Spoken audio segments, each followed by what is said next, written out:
आपने हमारी वीडियो देखने के लिए टाइम निकाला, आपका बहुत बहुत शुक्रिया। मुनासिब समझे चैनल को सब्सक्राइब करें। नाजरीन, Lahore GC university girl case के हवाले से ये हमारी किस्त नंबर 4 है, जिसमें हम आपको अल्ट्रासाउंड रिपोर्ट के हवाले से बताएंगे। फिर हम आपको बताएंगे डीएनए रिपोर्ट के हवाले से, जो DNA report government of Pakistan ले रही है इस केस को परस्यू करने के लिए।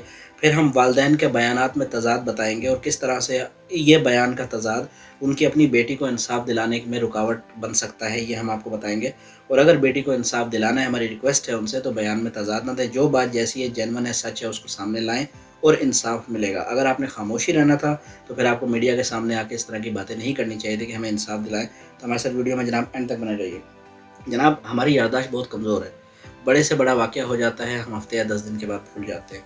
मैं शुरू में छोटी सी क्लैरिफिकेशन ये दे दूँ कि अक्सर हमारे व्यूवर्स हमसे बहुत मोहब्बत करते हैं, और मोहब्बत करते हैं इसलिए हमसे वो सवाल करते हैं कि जनाब इस बारे में आप ज़्यादा वीडियोज़ क्यों बना रहे हैं, आप हाईलाइट क्यों कर रहे हैं। जो चला गया इस दुनिया से वो चला गया, अल्लाह ताला ने पर्दा कर दिया, बिल्कुल बहुत अच्छी बात है और आपकी सोच बहुत अच्छी है। लेकिन जनाब बात ये है कि यहाँ किसी की जान गई है, नाहक जान गई है, जो नहीं जानी चाहिए थी, नहीं जानी चाहिए थी, और जिसकी वजह से गई है, जिसकी गफलत की वजह से गई है, उसको सज़ा मिलना ज़रूरी है। अगर सज़ा नहीं मिलेगी तो इस तरह की और भी जानें फ्यूचर में जाती रहेंगी। हमारे पास 2 रास्ते हैं। एक, अभी खामोश हो जाएँ, इस बारे में कोई बात ना करें। हो सकता है हफ़्ते 10 दिन के, महीने के बाद किसी और की बेटी के साथ हो जाए, और हो सकता है खुदा ना ख़ास्ता कभी हमारे अपने घर में इस तरह का कोई वाक़या हो जाए। दूसरा, जितना हो सके अपना हिस्सा इनपुट करें, डालें, इस बात को उजागर रखें लोगों के ज़हनों में, ताकि लोग इस बारे में सवाल करें और आखिरकार इतना प्रेशर बिल्डअप हो जाए कि हमारे जो इदारे हैं वो इस मसले को एंड तक पहुँचा के जो कसूरवार है उसको सज़ा दें। तो मकसद सिर्फ़ और सिर्फ़ ये होता है, कोई पैसे कमाना मकसद नहीं है। इस सीरीज़ के ऊपर मेरी जितनी वीडियोज़ हैं उस पे कोई मोनेटाइज़ेशन ऑन नहीं है, कोई ऐड नहीं आएगा। सिर्फ़ ये इस चीज़ को ज़िंदा रखना है। ज़िंदा रखेंगे तो गवर्नमेंट इस पे एक्ट करेगी, अदालतें इस पे एक्ट करेंगी और इंसाफ़ मिलेगा। अच्छा जनाब, उसामा लड़का है जो जिसका ये मामला है सारा, उसामा लड़का है, लड़की का नाम हम डिस्कस नहीं करेंगे।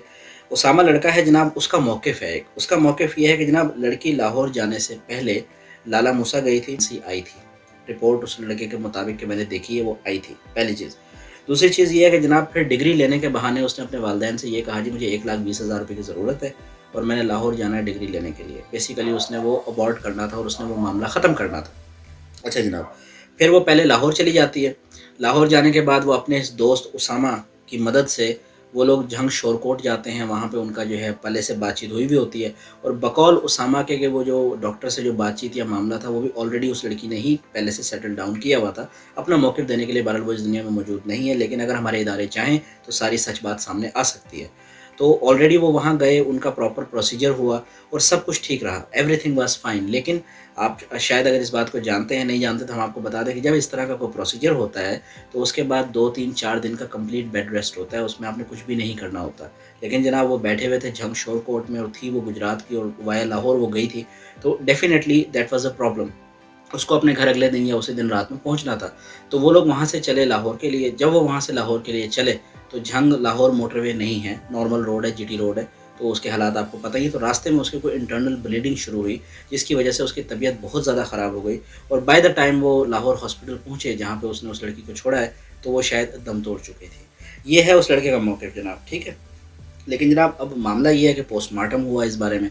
जब पोस्टमार्टम हुआ तो पोस्टमार्टम में भी ये बात कंफर्म हो गई कि yes there was a pregnancy, जिसको टर्मिनेट किया गया, और उसके बाद नेचुरली जो है समझे कि एवरीथिंग वाज़ ओके। लेकिन ड्यू टू ट्रैवल, जो आपने रोड पे ट्रैवल किया है, नेचुरल प्रोसेस होता है, उसको आपने फॉलो नहीं किया बेड रेस्ट का, जिसकी वजह से इंटरनल प्रॉब्लम हुई। ठीक है जनाब, ये हमारी मेडिकल। और दूसरी जो रिपोर्ट है हमारी डीएनए रिपोर्ट, वो आती है तकरीबन 27-28 दिन, ऑलमोस्ट 4 हफ्ते उसमें लगते हैं आने में। उस डीएनए रिपोर्ट में ये पता लगाया जाएगा कि वो जो समझे प्रेगनेंसी थी या वो जो बच्चा था, क्या उसका वालिद ये उसामा है या कोई और है। क्योंकि उसामा का ये कहना है कि मैं वालिद नहीं हूँ और मैं नहीं जानता कि कौन, जस्ट वो मेरी फ्रेंड थे, मेरे टीचर थे, उन्होंने मुझसे हेल्प मांगी और मैंने उनको हेल्प दी। तो ये फ़िलहाल तक की जनाब अपडेट है। प्रॉब्लम ये है कि जो वालिदैन हैं उसके, उनके बयान में थोड़ा-सा तज़ाद आ रहा है। देखिए, सबसे पहले हम ये समझ सकते हैं कि डेफ़िनेटली वो अपने घर की शायद इज़्ज़त बचाने के लिए, आपको बचाने के लिए ऐसा कर रहे हैं।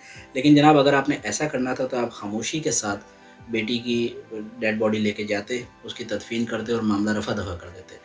जब आप मीडिया पे आए, मीडिया पे आके आपने चीख-चीख के ये कहा कि हमें इंसाफ़ चाहिए, हमें इंसाफ़ चाहिए, हमें इंसाफ़ चाहिए।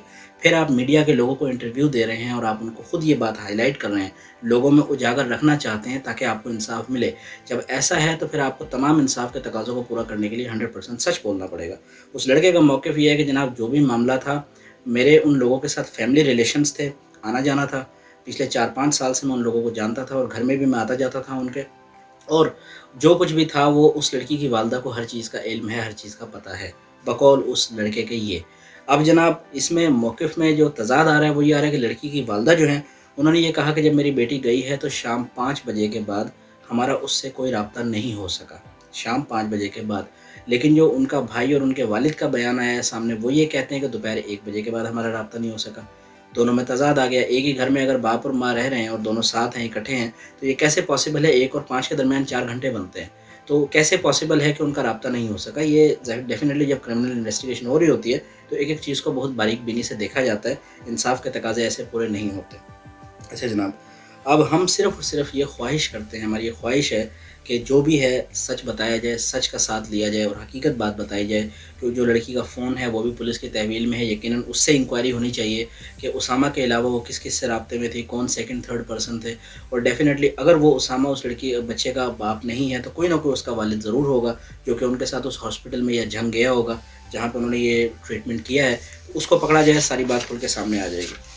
اچھا جناب، اینڈنگ میں ہم آپ کو یہ بتا دیں کہ ایکسپیکٹ یہ کیا جا رہا ہے کہ شاید اس معاملے میں دفعہ 322 اور 328 لگے گی، یعنی نیگلیگنس کی دفعہ لگے گی اور لگے گی یوں سمجھیں کہ ایکسیڈنٹل ڈیتھ کی دفعہ لگے گی اس میں، اور ان دونوں میں بھی پھانسی یا عمر قید کی سزا نہیں ہوتی، سزا اس کی کم ہوتی ہے۔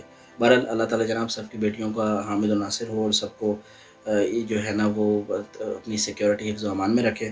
میری آپ سے گزارش ہے کہ خدا را اس معاملے کو ٹھنڈا مت ہونے دیں، بیٹھنے مت دیں، کیونکہ اگر یہ بیٹھ گیا تو جیسے پہلے ہم بھول گئے، ستی مرڈر کیس بھول گئے، ساہیوال کا مرڈر کیس بھول گئے، یہ سب بھول گئے ہم، جیسے ہم وہ سب بھول گئے ہم یہ بھی بھول جائیں گے۔